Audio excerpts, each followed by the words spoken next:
Hi everybody, welcome to another episode of Historia Politica Pública. In the episode of today I'm going to talk about populism, which is a current that has been extended in the last decades, especially since some intellectual like Muller or Laclau wrote extensively about the idea of populism. And also we can see in our contemporary society how reading the news and watching the elections in different countries, how the accusation of being a populist is being told in Latin America, in Europe, in Asia, and basically every continent of the world. There are some political theories or members of political parties who believe that being a populist is something good because it means to care for the people, whether there are other people who use the idea of being a populist in a pejorative term, this kind of approach of being a populist as a kind of simplistic person trying to expose an easy idea which won't work eventually. The thing is, there has been widely talk about populism, and I wanted to start defining what is the concept of populism. Because as it usually happens with terms in political theory, its meanings are explained in a wide variety of manners, and depending on the epoch in which we are living, this kind of concept can change along the way. And also populism is quite a recent concept. I mean, if we compare with others like liberalism, democracy, or the idea of revolution, this and then might be helpful to explain a bit. So I will use the definition of Ernesto Laclau, which was an Argentinian political theorist who wrote a really insightful book called On Populist Reason in 2005. Also, he has written extensively with Chantal Mouffe. She's one of the most prominent academics in the study of populism. Also, you have Jan-Werner Muller, Mary Canavan, and so on. So, Ernesto Laclau mentions that, quote, populism is the form of the political, which is the very activity of constituting a political community or the people. The people means the domain in which a political community is formed. Those who are not part of that community are excluded. In other words, for Laclau, the idea of populism is to try to gather as much people as possible in order to create a political movement and achieve their own ends. So, for instance, when a political party use the idea of the people, which is an empty signifier, as Laclau defines. Empty signifier means that you can give it to this concept the meaning that you really want at the moment. So the people can include all the people living in a country, just a section of the people of one specific area, and so on. So, for Laclau, the constructing of the people means bringing together a variety of social groups in opposition to existing elites, and establishing the grounds of a new form of political community, creating, in Gramsci's word, the idea of the hegemony.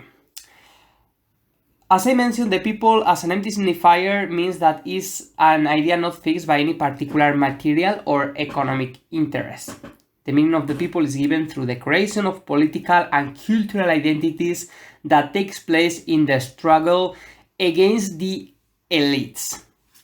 And now I would like to jump to Jan Muller, who has written What Do Populists Say?, in which for him populism is less broad, just a political phenomenon, rather than for Laclau, which is something wider. For Muller, that involves a particular kind of political process, basically a strategy to gain power. Whereas for Laclau, it also is a meaning to progress in society, not just in the parliamentary arena, but also in the political life, meaning the political meaning the whole community. So, the idea is that Muller believes that there are two characteristics inherent in every populist. One is the idea of being against the elite. When the populist people portray themselves as the kind of saviors against the corruption of the powers, both can be the state, but nowadays I think they point more to the big powers, the capitalist oligarchs, and so on. So here I wanted to precisely make a difference. For Laclau, populism englobes the all the movement, whether from right and the left. Muller, on the contrary, he relates to the populism on the right. For that reason, the two keys of being a populist on the right-wing spectrum are being against the elites, at least rhetorically, because as we see, there are many far-right groups that, in spite of criticizing the elites, they are part of them. Trump is the most obvious example of that. And also Muller refers to the idea that a right-wing populism is exclusionary, is anti-pluralism, anti-plurality. It doesn't want different groups in society, but just a whole homogeneous idea of society. So, such as a whole, the people should be a whole. Whereas the left-wing populism tends to be more inclusionary in that respect. There is an academic test that was published, I think it was in 2019, in which there was a comparison between three populist parties, as they were called in Europe, which were Syriza in Greece, Podemos in Spain, and the Five Star Movement in Italy, in which the conclusion of the writer was that even though the three of them were populists and theoretically the three of them were left-wing parties, at the end, whereas Podemos and Syriza were more inclusive, trying to group every person in the society, ethnic minorities, men, women, people who had traditionally been excluded from different backgrounds and so on. Five Star Movement, it was exclusionary, just was focusing on one part of the population, saying that all the elites were corrupt, the state was decaying, and they need to vote for them. In fact, Beppe Grillo, which was the leader of the Five Star Movement when this movement arose with prominence, he presented himself through his blog, criticizing the system and saying to the whole Italy that he had to be elected in order to make some change in the society. At the end, he was elected, but what happened? He allied in parliament with the far-right party of Matteo Salvini, Forza Italia, and this was a problem because many people had seen him as the savior of the left-wing politics, but rather he eventually share the political ideas against immigration that were implemented by Matteo Salvini and his party, and this also was very damaging for the Italian democracy. So, going back to Laclau's ideas of populism as a mechanism to unite a quite heterogeneous group of people who otherwise do not seem to have many things in common, we can extrapolate here some similarities with the idea of nationalism. So here we may assume that populism relates neatly with this current nationalism, and it does not seem to shocking really, because if populism helps politicians to theoretically represent their people, nationalism serves to unite the nationals, whoever they are. Considering that both terms are used as means to an end, to win support and consequently elections, their tactics are similar. To use simple arguments and find the figure of the other, with a capital letter O, to justify themselves. This assertion is so by many political theories, such as the already mentioned Muller or Laclau, but also Mary Canavan or Arditi, including Durdenhoff. Whereas the idea of the other, the foreigners, has been widely assumed after the wars of the 20th century. Henceforth, when Donald Trump blames on the immigrants, Orban blames on the European Union, Vox blames on the immigrants and the women, Marine Le Pen blames on the Islamic people, the Arabs, and so on, or Nigel Farage in Britain blame on the refugees coming to the British shores. They were trying to create a community, a people against others. So here again, the empty signifier that Laclau rationalized. Those people are trying to use the concept of the people to group those people. Whereas traditionally the left-wing populism, we can think in the pink tide in Latin America in the 1990s and the first decade of 2000, where you have Hugo Chavez, Evo Morales, Rafael Correa, you have Pepe Mujica, and now you have in Chile Boric, in Colombia you have Gustavo Petro, Lula da Silva, who was also during the pink tide and is now recently been elected to become prime minister. Those people tend to use a rhetoric against the elites. So for them, the other are the elites, whereas for the right-wing movement, the other tend to be the minorities, the people who are considered different in the ethnically or culturally and so on. So here stands the big problem of populism, which is to define who is really the people. Do the people really exist? Can we group all the community as the people? It seems hard in the modern world with the number of people inhabiting the earth going, I think the number is almost 8 million, if I know, or even 9 billion people, between 8 billion and 9 billion. So it is hard to assume that there can be a will of the people. I mean, probably never exists a will of the people, such as Rousseau wanted to create this idea of the general will to unite the whole community. It's a kind of mechanism to show how the people had the same interests, and in that way it will be easier to govern all and create an egalitarian society.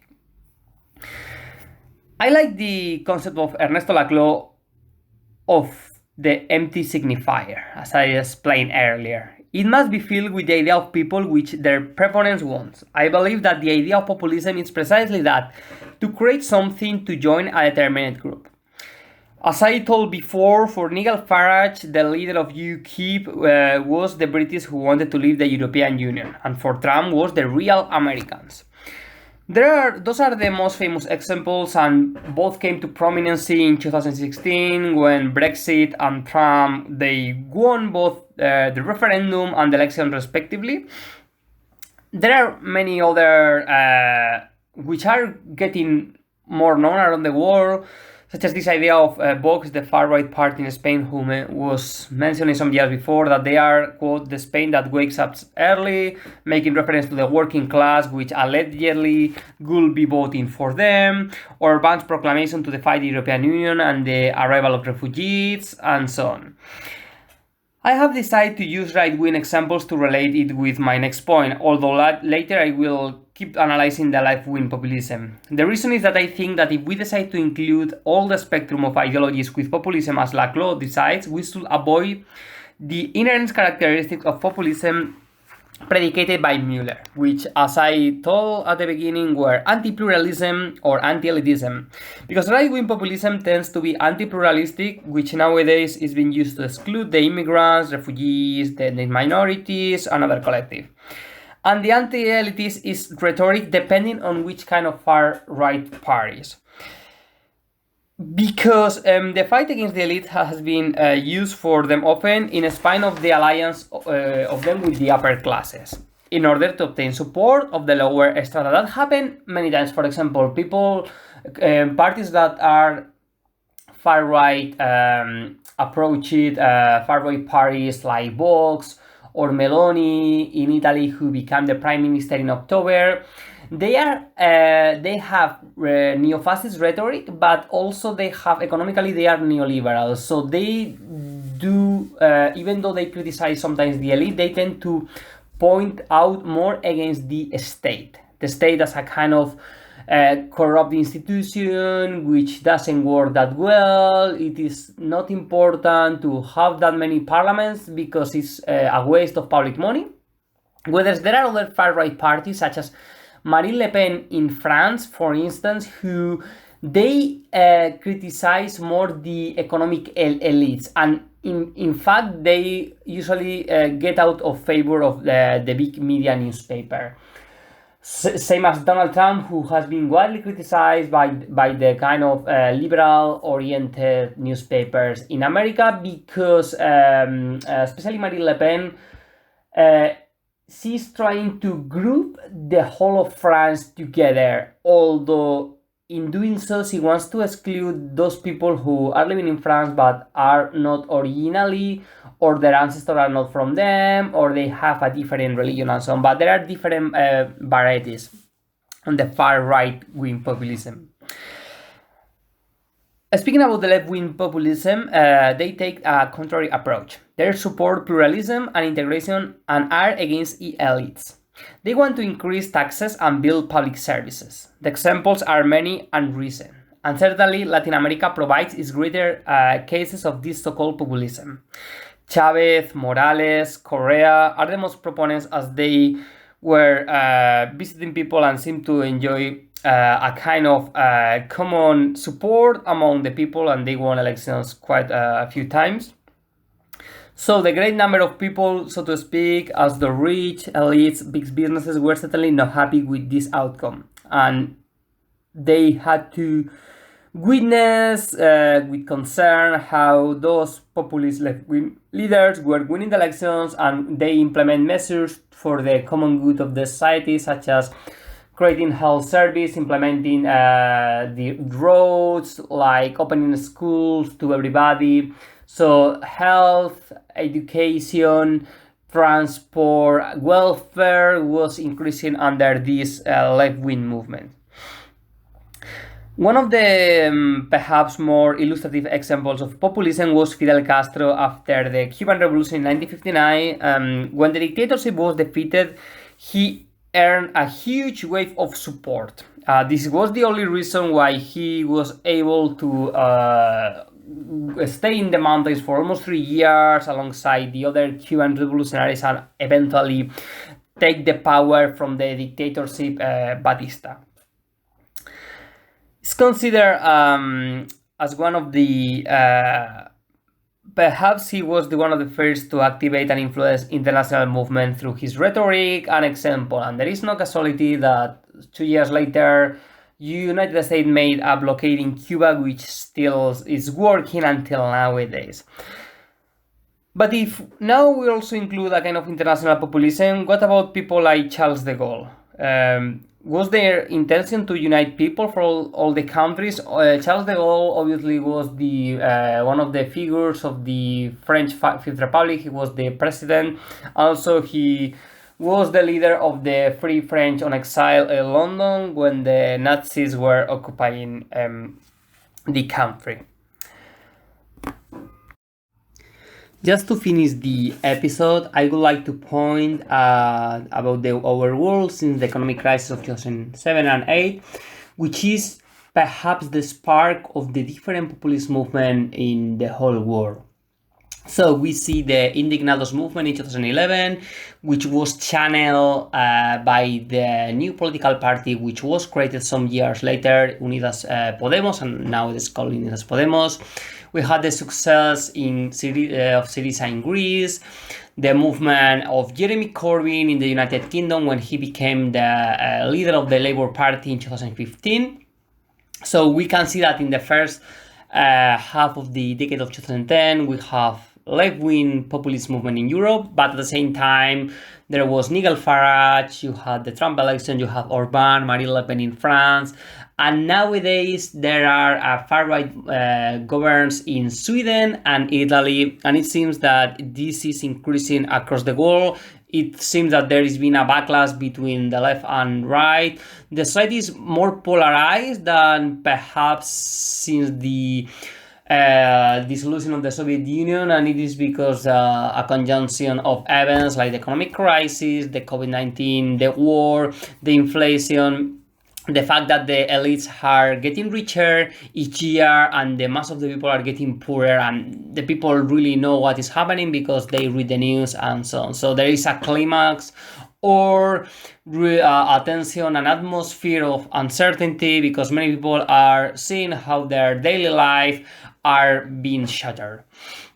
So this is first and foremost, speaking about Trump and this far-right movement, a politic of far-right wing nationalism and authoritarianism, perhaps even of neo-fascism, as the case of Meloni, which is the heir of the party of that was subsequently after the defeat of Mussolini, of national sovereign freedom as the no cultural identity that sets itself against so-called globalism and liberal internationalism. As we have talked in this episode, the word populism is inextricably tied to the notion of the people, and it is here that there might be something to salvage from the concept of populism. Populism might be best understood not as an ideology nor as an explanatory concept in political science, but rather as a description of various imaginaries of the people. As I mentioned earlier, the term imaginary here refers to the way in which individuals imagine their relationship to a larger group, of which they consider themselves to be a member, even when they will only have face-to-face relationship with a small minority of the group. And this reminds me to the idea of Benedict Anderson when he was describing imagined communities. This book in which I did an episode, I think it was my second episode of this podcast. He refers of the nation as imagined communities, which means basically that they rely on an imaginary of what means to be Spanish, Portuguese, French, British, etc. But importantly, such imaginaries are sustained through everyday shared practice and rituals that reinforce a sense of belonging. Practice around preparing and eating food, the order of the working day, reading the same newspapers or popular literature, national newspapers, television, public holidays and celebrations, national museums, etc. Accordingly, populist imaginaries tell us more about the cultural basis of the identity of the people than they do about its political grounding. On this view, we might salvage the idea that populism, properly understood, is more about the material cultural practice that establishes a sense of who the people is, rather than being primarily concerned with the political constitution of the people, as Laclau says, or with the anti-pluralism that Muller identifies with. Populism, in this sense, is a creation of the modern world and sits together with key concepts we have already explored, most obviously like the idea of nationalism, sovereignty, and so on. The idea is that populism, as an imaginary of the people, perhaps is the cultural expression of the political doctrine of popular sovereignty. Obviously, this is an ambiguous concept, but we can relate it to this idea of the myth of the Leviathan of Thomas Hobbes, the idea of identity of Appia, which I will make a video about his ideas, which are very interesting. But just to sum up the idea, populism is really hard to define, but we can identify different social movements around the world, different leaders, how they use their rhetoric, how they implement some of the measures that they have been talking about, and many of them just try to gain the support of the masses to get elected, but others are trying to establish a different society through channeling the discontent of a series of inconveniences for the masses of people in order to not just be elected, but also change the society for the whole good or the common good in the way that they really think that is good, is perfect for everybody. And I will finish this episode here. I wanted to speak about the history of populism, but I think it's getting too long here. But the origin goes to the Narodniki in the 19th century of Russia. Also, there was a populist president in United States. I think it was after Lincoln. This was implement the idea of representing the people and so on. I had the name of him written here, and I would like to say, but unfortunately it doesn't seem that I found it. But anyway, I encourage you to research about populism. It's interesting. this idea of the silent majority as people who are not being heard about. And yes, finish here. Thanks for listening to the video. I will see you in the next one.